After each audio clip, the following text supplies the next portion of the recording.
নারীর মন বুঝতে পারলে নেয়ামত, বুঝতে না পারলে কিয়ামত। আমার প্রিয় বোনেরা, আপনি যে কত দামি আপনি জানেন না। নারীদেরকে আল্লাহ বানিয়েছেন উচ্চতর করে, নিম্নতর নয়। নারীদেরকে ছোট্ট জিনিস দিলে এটার বড় করে দেয়। নারীদেরকে ভ্রূণ দিলে, শুক্রাণু দিলে নারী এটারে বাচ্চা হিসেবে উপহার দেয়, ঠিক কিনা? বিয়ের মাধ্যমে স্বামী যখন তার শুক্রাণু তার স্ত্রীকে উপহার দেয়, স্ত্রী রিটার্নে কি উপহার দেয়? ফুল ফর্ম বেবি, মানব সন্তান। দেখছেন, আপনি দিলেন একটুক, উনি দিছে বিশাল। আপনি যদি নারীকে বাজার এনে দেন, নারী এটাকে সুস্বাদু খাবারে রূপান্তর করে দেয়। আপনি তাকে একটা মুচকি হাসি দিয়ে দেন, সে তার কলিজা দিয়ে দেয়। কিন্তু যদি আপনি তার মনে কষ্ট দেন, সে আপনার জীবনকে জাহান্নাম বানায়া দেয়। খবর আছে, নারীর মন বুঝতে পারলে নেয়ামত, বুঝতে না পারলে কিয়ামত। ঠিক কিনা বলেন? নারী যে কত সম্মানিত, নারীরা এটা বুঝেই নাই। বিশ্বনবী বলেন, আর দুনিয়া কুল্লুহা মাতা ওয়া খায়রু মাতা'আদ দুনিয়া আল মারআতুস সালিহা। আমার বোনেরা, 5টা প্যান্ডেলে আপনারা এলইডিতে আমার আলোচনা শুনছেন, আমি জানি। আপনাদের এই গর্ভ যে কত দামি আপনি জানেন না। আপনার পেট থেকেই আসবে আগামী দিনের সালাহুদ্দিন আল আইয়ুবী। আপনার পেট থেকেই আসবে অনাগত দিনের ইমাম মাহদী আল মুনতাজার। আপনার পেট থেকেই আসবে অনাগত দিনের ফয়সাল, ওয়াসিম, মুগ্ধ, আবু সাইদের মতো বীর যোদ্ধা।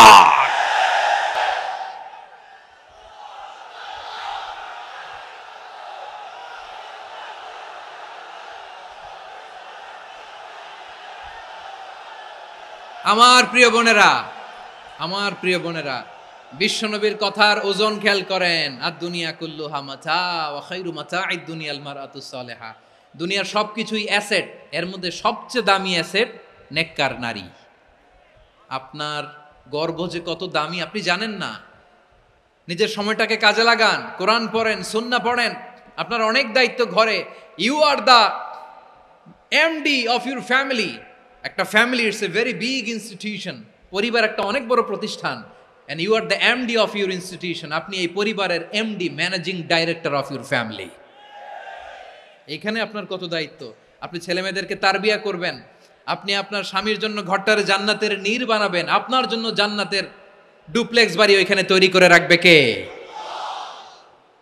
আপনি যে কত দামি আপনি জানেন না। নারীদেরকে আল্লাহ বানিয়েছেন উচ্চতর করে, নিম্নতর নয়।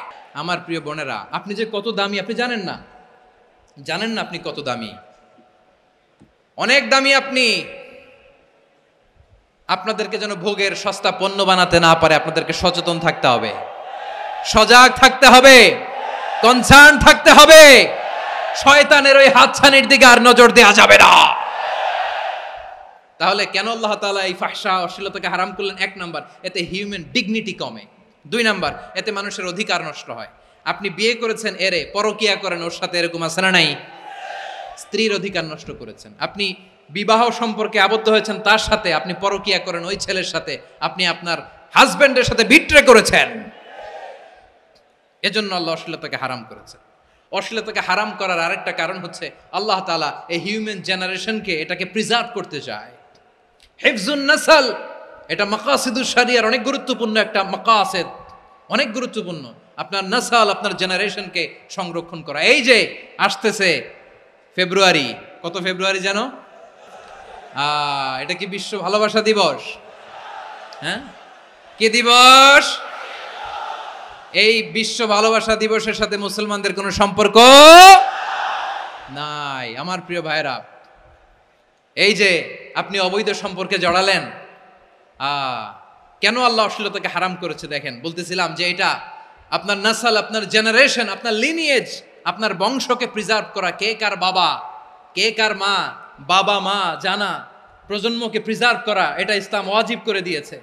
এই যে অবৈধ সম্পর্কের কারণে, বিশ্ব বেহায়া দিবসের কারণে, এগুলোর আউটকাম, আউটপুট হিসেবে মাঝে মাঝে এই ঢাকা মেডিকেলের ডাস্টবিনে নবজাতকের বাচ্চার কান্নার আওয়াজ শুনতে পাওয়া যায়। চট্টগ্রাম মেডিকেলের ডাস্টবিনে নবজাতকের কান্না শুনতে পাওয়া যায়।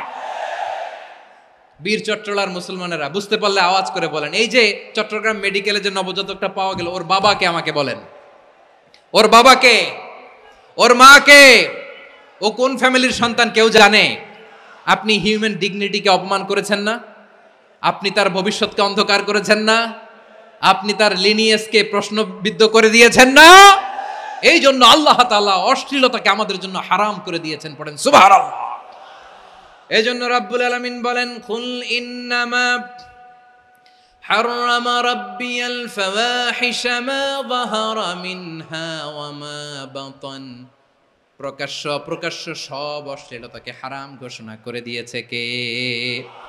আবার দুনিয়ার বুকে যারা অশ্লীলতার প্রসার করে তাদের জন্য শাস্তি মজুদ রেখেছে কে?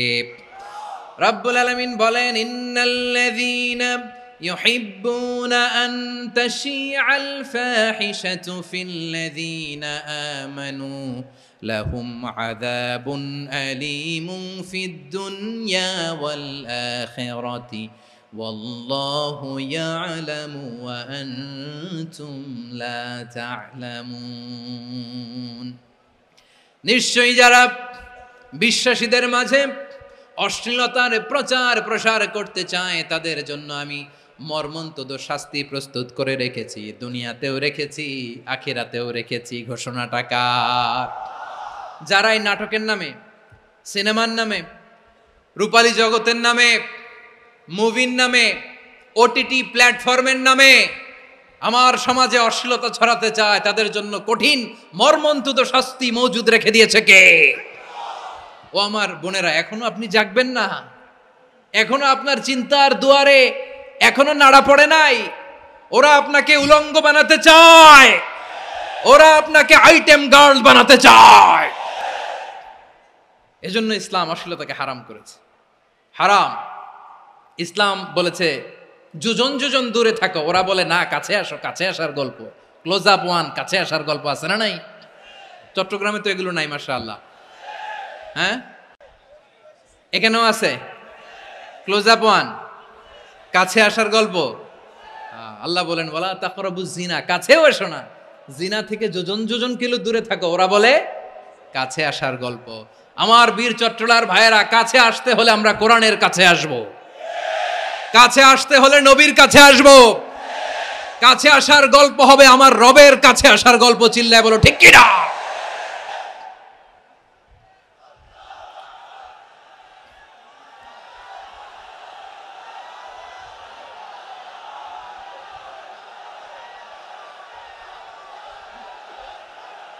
বসুন বসুন আমার ভাইয়েরা। তাহলে অশ্লীলতার সাথে আমাদের কোনো সম্পর্ক? সবাই বলতে পারেননি, আওয়াজ করে বলুন, অশ্লীলতার সাথে আমাদের কোনো সম্পর্ক? আমরা এই সমস্ত ক্লোজ আপ ওয়ান, কাছে আসার গল্পের প্রোগ্রামে যাব? আমরা কোন ধরনের অশ্লীল কন্টেন্ট সোশ্যাল মিডিয়ায়, টিভিতে দেখব? কি যুগ যে আমরা কাটাচ্ছি আপনি কল্পনা করতে পারবেন না। পর্ন ইন্ডাস্ট্রি, নারী পুরুষের বস্ত্রহীন যুগল দৃশ্য, এটাকে দিয়ে ওরা কোটি ডলারের ইন্ডাস্ট্রি বানিয়েছে। পুরো মানব ইতিহাসে এরকম জঘন্য সময় মানব ইতিহাস পার করে নাই। পর্ন এটা ইন্ডাস্ট্রি হয়ে গেছে। আমাদের এই যুবকগুলো, জেনজিগুলো, ওদের চরিত্র বাঁচাবে কি করে? কেমন করে হেফাজত করবে ওদের এই মূল্যবান চরিত্র? আমার প্রিয় ভাইরা, সুস্থ পুরুষ তার বায়োলজিক্যাল গ্রোথকে হরমোন দিয়ে স্টপ করে দিয়ে সে সার্জারি করে নারী হতে চায়। সুস্থ নারী পুরুষ হতে চায়। পুরুষ পুরুষের প্রতি সেক্সুয়ালি আকর্ষণ বোধ করে। এটা লূত আলাইহিস সালামের কওমের মধ্যে ছিল। এটাকেও আল্লাহ কোরআনে ফাহিশা বলেছেন।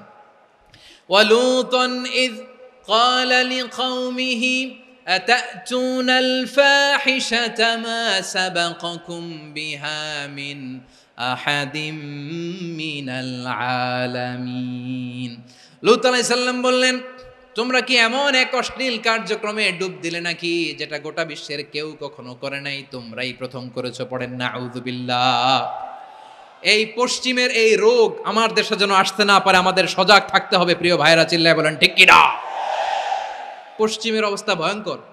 পাশ্চাত্যে, আমি যুক্তরাষ্ট্রে ছিলাম অনেকদিন, কয়েক মাস, বিভিন্ন স্টেটে ঘুরেছি। গার্ডিয়ানরা উদ্বিগ্ন। ছেলে মেয়েদেরকে, ছোট্ট ছেলে মেয়ে, ওদেরকে জিজ্ঞেস করে, তুমি how do you feel right now inside yourself? তুমি ভিতরে ভিতরে কেমন ফিল করো? তোমার কি ছেলে ছেলে লাগে না মেয়ে মেয়ে লাগে? আচ্ছা বলেন, এই ছোট্ট বাচ্চাটাও কি এগুলো জেন্ডার অ্যাসাইনমেন্ট বলতে এগুলো কিছু বুঝে? এইভাবে মিসগাইড করা হচ্ছে।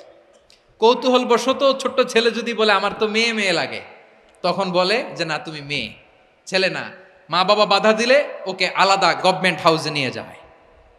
ভয়ঙ্করতম অবস্থা। আমরা একটা সময়ে শুনতাম যে হুজুর আমার ছেলেটা খুব ভালো, হাফেজে কোরআন, আল্লাহওয়ালা। হুজুর আমার ছেলে দাড়ি রাখছে, আল্লাহওয়ালা। হুজুর আমার ছেলে 5 ওয়াক্ত সালাত জামাতের সাথে পড়ে, তার মানে আল্লাহওয়ালা।